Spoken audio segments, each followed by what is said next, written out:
بسم اللہ الرحمن الرحیم۔ السلام علیکم ورحمۃ اللہ وبرکاتہ۔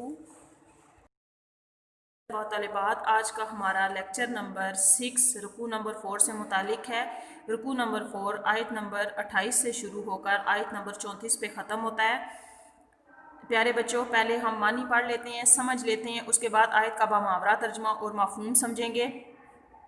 آیت نمبر 28 دیکھیں۔ یا یوحنا نبی، اے نبی، کل کہہ دو لیازواجی کا اپنی بیویوں سے، ان اگر کنتنا تم چاہتی ہو، تردن الآخرہ کنتنا تم ہو، تردنا چاہتی حیات الدنیا دنیا کی زندگی،